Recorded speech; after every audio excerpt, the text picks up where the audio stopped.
Pile number 1, अगर आपने pile number 1 choose किया तो ये है आपकी रीडिंग। अगर आपने ये पाइल चूज़ किया है तो बाकी 2026 का जो साल है आपके लिए एक नई बिगनिंग या नई एनर्जी लेकर आ सकता है। सबसे पहले आपके कार्ड्स में एस ऑफ वॉन्ड्स आया है। यह कार्ड बताता है कि आपकी लाइफ में न्यू स्पार्क, न्यू अपॉर्चुनिटी आ सकती है या एक नई डायरेक्शन जो है डेवलप हो सकती है। जो चीज़ काफ़ी टाइम से स्टैग्नेंट लग रही थी उसमें मूवमेंट आ सकता है। ये career, creativity, business, content creation या किसी पर्सनल प्रोजेक्ट से भी कनेक्टेड हो सकता है। But then we have 2 of cups in reverse right here. इसका इंडिकेशन है कि इस जर्नी में एक इमोशनल इम्बैलेंस, सेपरेशन, डिसअपॉइंटमेंट या किसी कनेक्शन के एक्सपेक्टेशंस को रिलीज़ करना आपके लिए ज़रूरी हो सकता है। हो सकता है कि कोई पर्सन या सिचुएशन आपके एक्सपेक्टेशन के अकॉर्डिंग डेवलप अभी ना हो रहा हो, लेकिन ये कार्ड नेसेसरीली नेगेटिव एंडिंग नहीं बोल रहे, rather it can indicate realising what is and what is in aligned with you. उसके बाद पेज ऑफ कप्स की एनर्जी है and this is beautiful because after that emotional clearing कुछ सॉफ्टर, कुछ ज़्यादा होपफुल यानी उम्मीद देने वाली बिगनिंग जो है आपके लिए एमर्ज हो सकती है। आपको कोई अनएक्सपेक्टेड मैसेज या invitation, opportunity, creative idea, emotional opening मिल सकता है। पेज ऑफ कप्स जो है often it brings a sense of maybe life can actually be different from what I was expecting. आपके अंदर भी एक फ्रेश इमोशनल एनर्जी आ सकती है। आप अपनी आप ज़्यादा रिसेप्टिव हो सकते हैं चीज़ों को लेके, ज़्यादा क्रिएटिव हो सकते हैं, आप ज़्यादा विलिंग हो सकते हैं to explore something new in life. And finally जो आपका आउटकम है वो किंग ऑफ पेंटिकल्स है, जो कि बहुत ही ग्राउंडेड एंडिंग है 2026 के लिए। इसका मतलब है कि जो आपकी बिगनिंग एस ऑफ वॉन्ड्स से हुई थी, यानी सिर्फ एक आइडिया से हुई थी, एक स्पार्क अपॉर्चुनिटी से हुई थी, वो ग्रेजुअली जो है कुछ टैंजिबल या स्टेबल बन सकता है by the end of the year. Career wise ये इंडिकेट करता है आपके पास greater financial stability, professional maturity, dependable work opportunity या building something on your own that has long term value. ऐसा इंडिकेट हो रहा है कि ये सारी पॉसिबिलिटीज़ आपके लिए एग्जिस्ट करती हैं। सो ओवरऑल मैसेज पाइल 1 के लिए यह है कि बाकी 2026 में पहले एक नया डोर ओपन होगा, फिर आपको रियलाइज़ होगा कि कौन सी कनेक्शंस या सिचुएशन जेन्युइनली आपके साथ अलाइंड है और कौन सी नहीं। उसके बाद जो फ्रेश अपॉर्चुनिटी या इमोशनल रिन्यूअल आपके अंदर आएगा, तो bye the end of the year you will be moving towards much greater stability, specially in practical and material life. So don't be discouraged अगर आपके लिए कुछ काम नहीं कर रहा है अभी फ़िलहाल, जो आपने इमेजिन किया था उस हिसाब से नहीं चल रहा है, क्योंकि कार्ड्स यहाँ पे आपके लिए गाइडेंस देकर आए हैं कि एक चैप्टर ऑफ इमोशनल अनसर्टिनिटी जो है can actually make a space for something much more stable and valuable for you. One line essence for the pile is that what begins as a spark in 2026 has the potential to become something stable, tangible, and long lasting.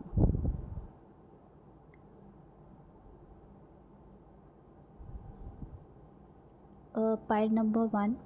If I have to translate this reading in English, I would say that if you have chosen this pile, the rest of 2026 will bring a new beginning and a fresh surge of energy for you. A new opportunity, idea, project, or direction that you may have entered in your life by the beginning of the year, which is reflected by the Ace of Wands here, may culminate into, translate into something tangible and something long lasting. Something that you might have felt stagnant by now may finally begin to move forward, and it may translate into something that is worth investing in. The Two of Cups reverse suggests that there may be certain imbalance in terms of relationship, partnership, or emotional connections along the way. Your expectations may not completely match with a person or a situation, but this card will remind you that you do not have to force something that is no longer genuinely aligned with you. Just be in alignment with yourself. Embrace the idea that has come your way. The Page of Cups energy, because it indicates that there is a sense of emotional renewal with you.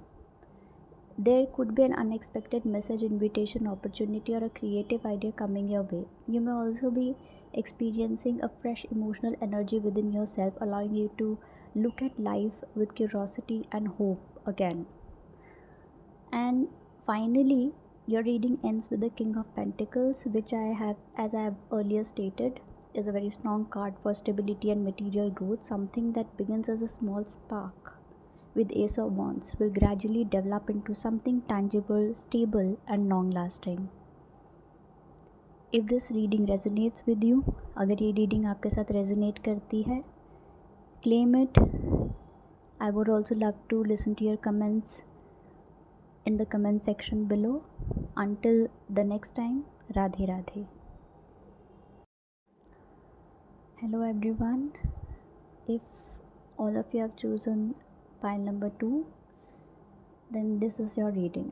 इस pile की energy मुझे काफ़ी grounded, mature और emotionally balanced लग रही है. यहाँ पे किंग ऑफ कप्स और किंग ऑफ पेंटिकल्स मिलकर बताते हैं कि आप कोई ऐसी फेज़ में जा रहे हैं जहाँ की इमोशनल स्टेबिलिटी और प्रैक्टिकल कंसिस्टेंसी जो है बहुत ही ज़्यादा इम्पॉर्टेंट है.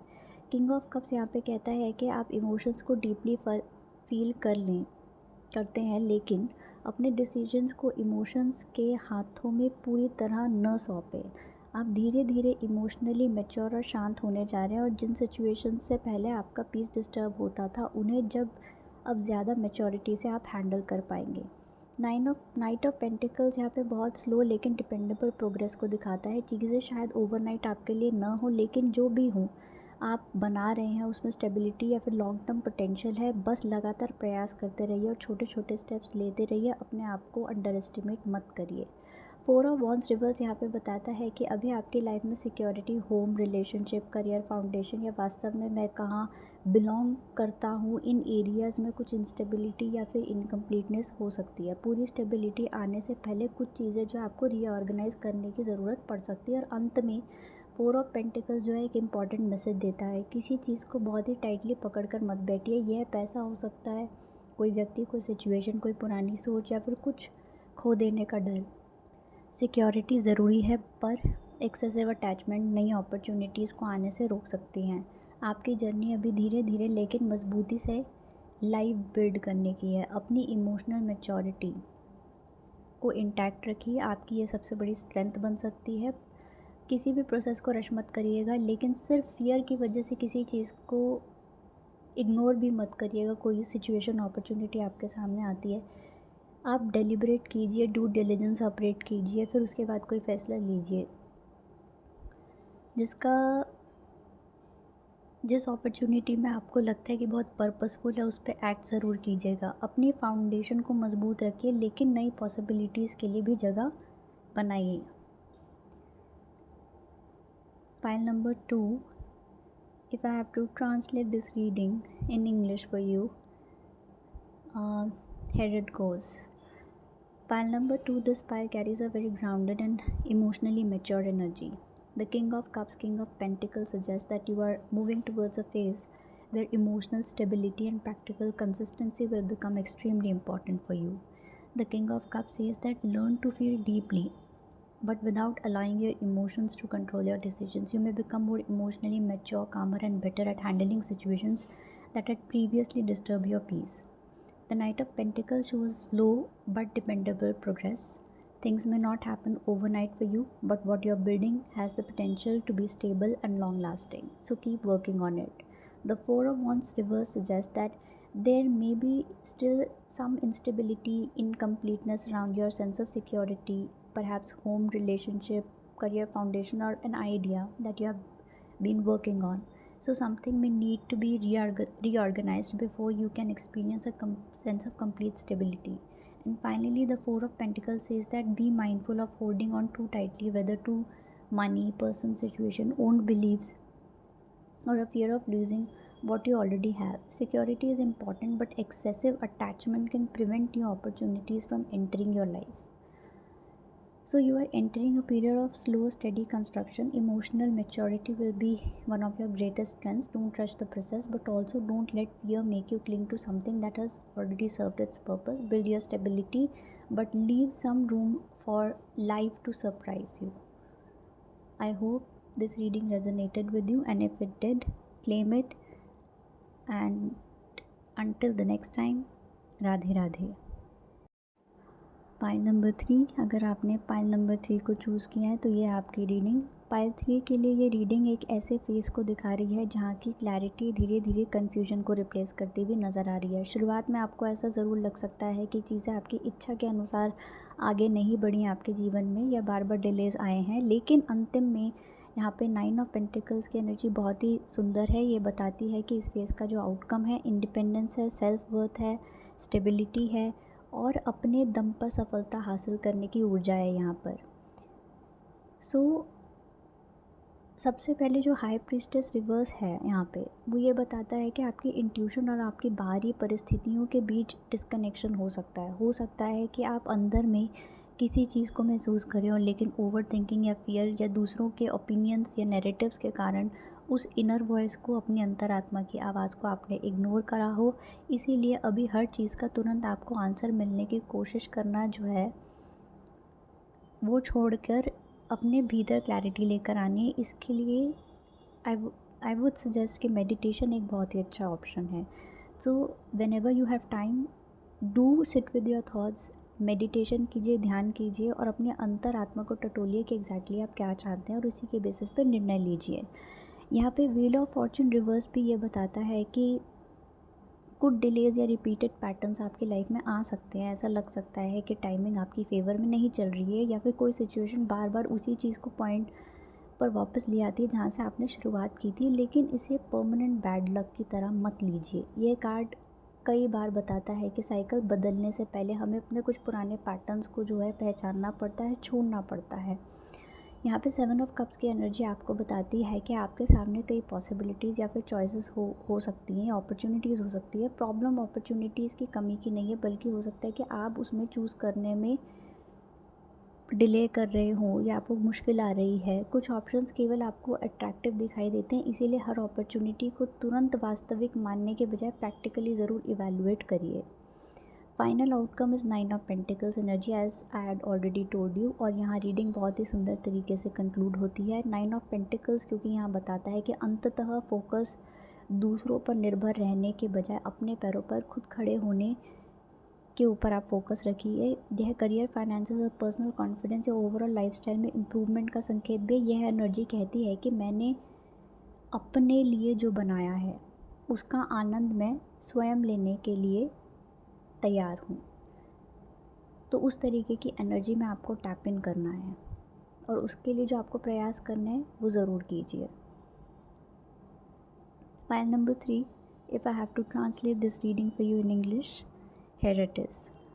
For pile 3, this reading shows a phase of life where clarity gradually replaces confusion. Initially, things may not have moved exactly as you had expected, and there could have been delays or a feeling that circumstances are outside or beyond your control. But the final card, that is the 9 of Pentacles, is very encouraging. It points towards independence, self-worth, stability and success through your own efforts. The High Priestess reverse suggests a disconnect between your intuition and your external circumstances. You may already sense what is right for you, but overthinking, fear or other people's opinion may be making it difficult for you to trust that inner voice. Rather than forcing immediate answers, allow clarity to develop naturally. The reversed wheel of fortune can indicate delays, repeated patterns, a certain amount of unfavorable timings in your life. You may feel that circumstances are not moving in your favor or that the same situation keeps repeating for you, but this does not necessarily mean permanent bad luck. Sometimes this card appears when an old cycle needs to be understood and the pattern needs to be changed before a new cycle can begin into your life. The 7 of Cups shows multiple choices, opportunities and possibilities for you. The challenge may not be a lack of option, but deciding which option is actually worth pursuing. So some possibilities may look attractive without having enough substance behind them. So evaluate those opportunities realistically rather than emotionally. The reading finally ends with the 9 of Pentacles energy, which suggests moving towards self-reliance and independence. This can manifest either through career, finances, gaining personal confidence, having an improved lifestyle, and this message is essentially that I can create something for myself and I can enjoy the stability that I have built for myself through my own efforts. So if you wish to tap into that energy, you will have to keep putting in efforts by keeping in mind the guidance for today that you have chosen for yourself intuitively. If this reading resonates with you, अगर ये reading आपके साथ resonate करती है, do claim it and until the next time, Radhe Radhe.